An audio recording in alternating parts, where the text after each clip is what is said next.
تم سچے ہو تو موت کی تمنا کرو۔ موت ایک خوف کا نام نہیں، موت کسی پریشانی کا نام نہیں۔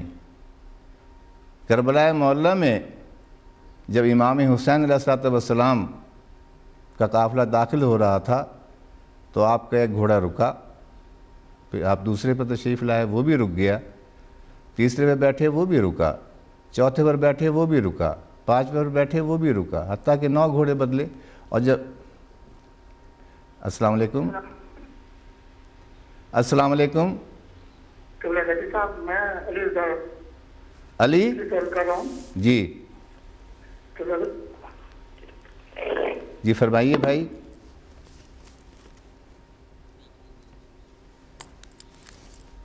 جی تو ایک دفعہ آپ نے آنکھ بند کی اور پھر انا للہ و انا الیہ راجعون کہہ کر آپ نے آنکھ کھولی۔ شہزادہ علی اکبر علیہ السلام آپ کے پیچھے ہی تھے۔ آپ نے پوچھا کہ بابا آپ نے یہ کلمہ حسر کیوں پڑھا؟ تو آپ نے جواب میں یہ کہا کہ بیٹا میں جب اس گھوڑے پہ بیٹھا ہوں اور میں نے آنکھ بند کی ہے تو میرے کان میں آواز آئی کہ یہ قافلہ جو آگے آگے جا رہا ہے اس کے تعاقب میں موت ہے۔ تو 18 سال کے بھر جوان بیٹے نے کہا کہ بابا ہم حق پہ تو مریں گے۔ السلام علیکم۔ ہیلو وعلیکم السلام۔ جی انکل جی بیٹے آپ اس شو میں جی مولا کی آپ کو بہت بہت مبارک ہے۔ آپ کو بڑی مبارک ہو، اللہ تعالیٰ آج کے دن کی خوشی میں آپ کی تمام پریشانیاں اور مصیبتیں دور کرے اور الہ العالمین آپ کے رزق اور روزگار میں اضافہ کرے، تمام مومنین و مومنات کے صحت و سلامتی عطا فرمائے اور بہت ساری خوشیاں، نعمتیں اور راحت عطا فرمائے۔ یہ اس کریم گھرانے کی خصوصیت ہے کہ یہ ہمیشہ کرم کرتے ہیں۔ اللہ حافظ، جیتے رہو۔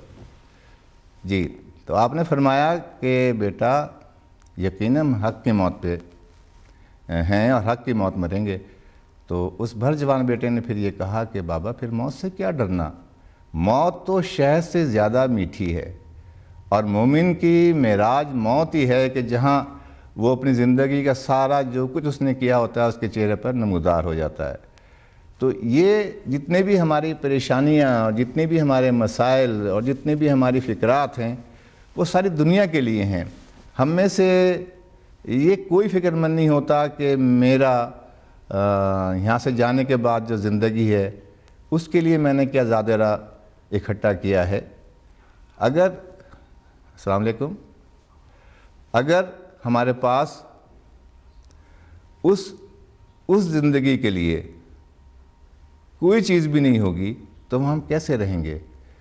رحمت محمد آل محمد علیہ السلام تو سدا ہمارے ساتھ ہے اور رہے گی، لیکن ہم نے دائیں بائیں ہر چیز کو دیکھنا ہے کہ ہمارے پڑوس میں کون ہے، ان کے گھر کھانے کو ہے، یہ ان کے پاس کوئی اسباب ہیں، کوئی ایسی یتیم بچی کی شادی ہے تو ہمیں اپیل نہ کرنی پڑے کہ غریب بچی کی یا یتیم بچی کی شادی ہے اس کے لیے کچھ لوگ اکٹھا کریں، بلکہ ہم خود جیسا کہ معصومین کا طریقہ کار رہا ہے کہ شب کی سیاہیوں میں جا کے وہ غربا کی امداد کیا کرتے تھے۔ تو یہ ساری چیزیں انسان کی اصل میں یہ ساری چیزیں انسان میں جب حاصل ہوتی ہیں، انسان کو کسی بھی انسان کو یہ جب ملیں گی جب اسے اپنا سفر آخرت یاد ہوگا، اور جب تک ہمیں اپنا سفر آخرت یاد نہیں ہے تو یہ ساری پریشانیاں ہمارا حصہ رہیں گی، ہماری زندگی کا حصہ بن جائیں گی، اور پھر ہم تمام وقت ہر وقت ہم طلب دنیا میں ہی مصروف رہیں گے۔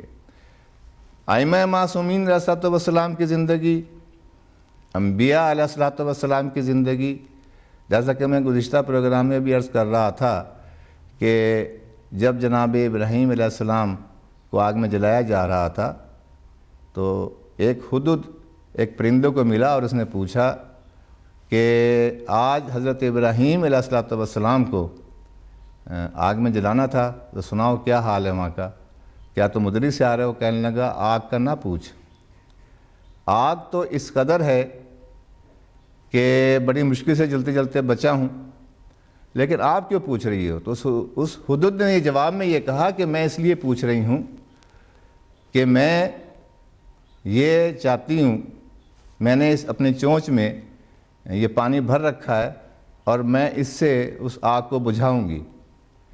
تو وہ پرندہ ہنس پڑا اور کہا کہ تیری اس ایک چونچ پانی سے وہ آگ تو نہیں بجھ سکتی۔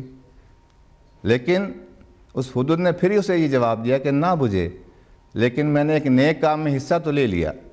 بات اس حصہ ڈالنے کی ہے، اس چیز کی ہے جس کے لیے کہ جو بھی انسان، جو بھی مومن اپنے اپنے نیکی کے راستے کو چلنے کی کوشش کرتا ہے اور یقیناً وہ اس میں کامیاب بھی ہوتا ہے، اور یقیناً وہ لوگ کامیاب بھی ہوئے جنہوں نے ہدایت کے راستے کو پایا اور ہدایت کے راستے پہ گامزن رہے۔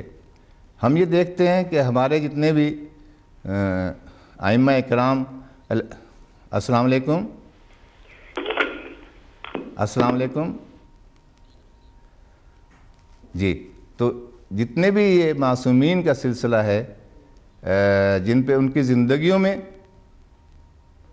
جتنے معصومین اس دنیا پر آئے، ان کو جتنی اذیتیں دی گئیں، جتنی بھی تکالیف دی گئی، لیکن انہیں کسی مرحلے پہ بھی اپنے صبر کے دامن کو ہاتھ سے نہیں چھوڑا اور دنیا کا مردانہ وار مقابلہ کیا۔